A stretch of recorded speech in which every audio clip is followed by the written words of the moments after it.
There's no air running in here right now. Oh, it's gonna be a rough one today. Good luck to us both. Enough pussyfooting around.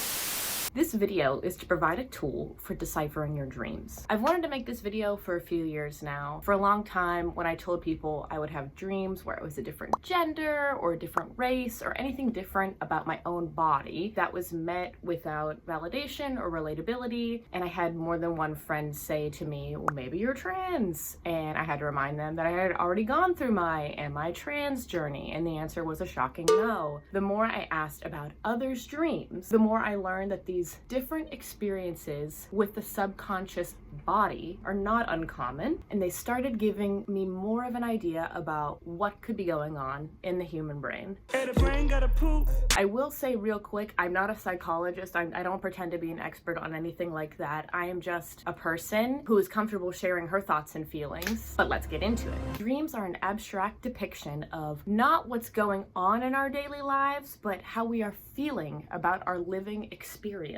In our dreams, we see things that don't line up with reality in a way that can be confusing, but these visions are our subconscious communicating our feelings through metaphor. Popular examples include flying dreams, when we feel like we're gaining power or freedom in our own lives, losing our teeth when we feel like we've made a wrong decision or that we're somehow out of control, and having to care for a baby we magically had when we're afraid of managing our responsibilities. Now, say you are dreaming. You find yourself in a car on a paved yet abandoned road in the desert. You're in the back seat, and when you look into the driver's seat, no one is there. You spend the rest of your time in this setting, in the dream, trying to climb to the front, but you realize your seat is buckled, and you try to find the button to unclip it, but you can't find the end of the seat belt. The car is going at a steady pace and staying on the road, but for how long?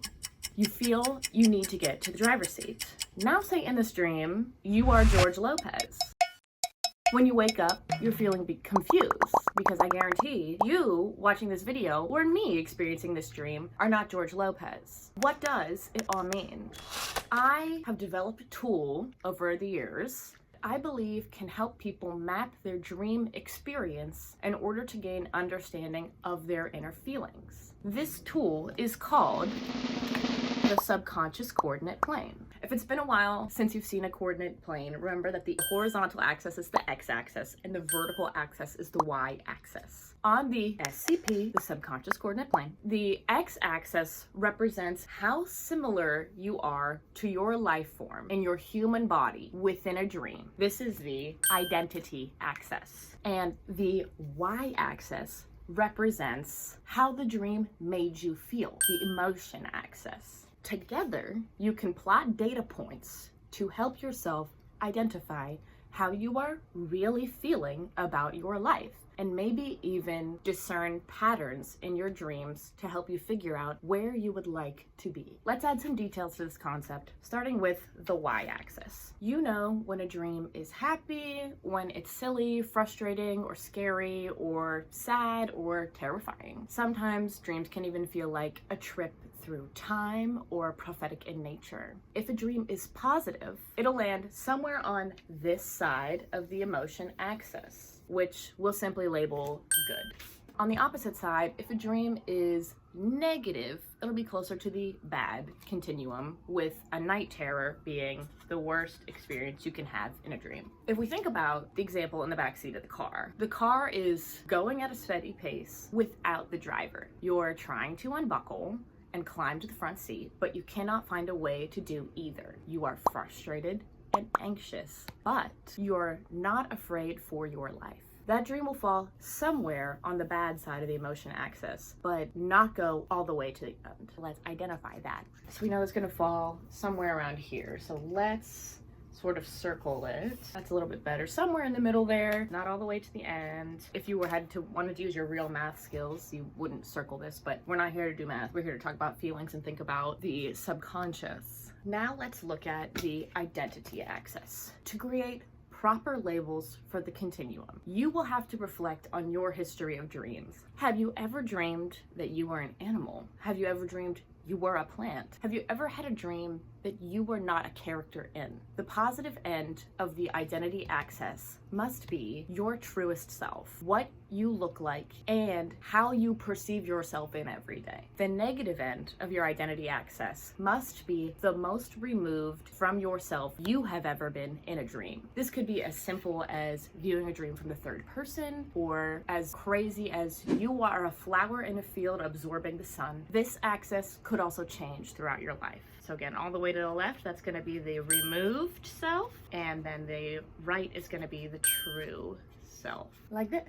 Within the dream in the back seat of the car, you know you're George Lopez. This could be from a glance in the rearview mirror, or it could be intrinsic knowledge you have within the dream. For me, this is very different from my real identity. I don't identify as a man, I don't identify as Latina, and I'm not a comedian. And so, using this data, I'm gonna point this dream somewhere along here. I'm still a human, but it's pretty removed from my daily self, from my truest self. We've identified a region or point on the SCP where the feelings overlap. This is in quadrant 3, which is the double negative quadrant. So within this dream, we can conclude, based on the last day or days or weeks, the dreamer feels like they're not being the person they want to be, and that their life is not going the way they want it to. Not the most fun example, but it is an easy one to start with. Let's do another example. In this dream, you are in the foyer of your grandpa's house. You know that you are your own self, and maybe even a younger version of you. Without walking,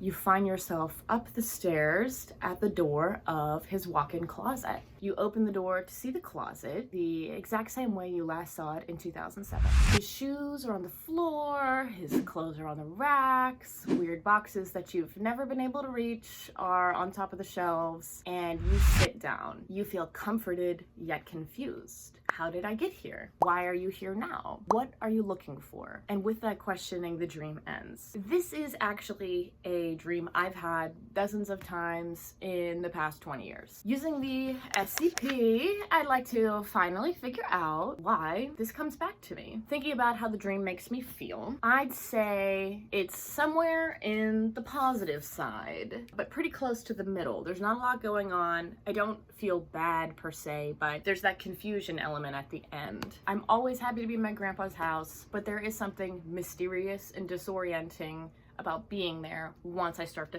think within the dream. So let's say that that's like somewhere along here. My identity in the dream is very close to my truest self, but it's hard to say whether I'm actually younger in the dream or if my mind is only showing me what I last saw when I was shorter and younger. So I'd say my identity probably falls somewhere around here.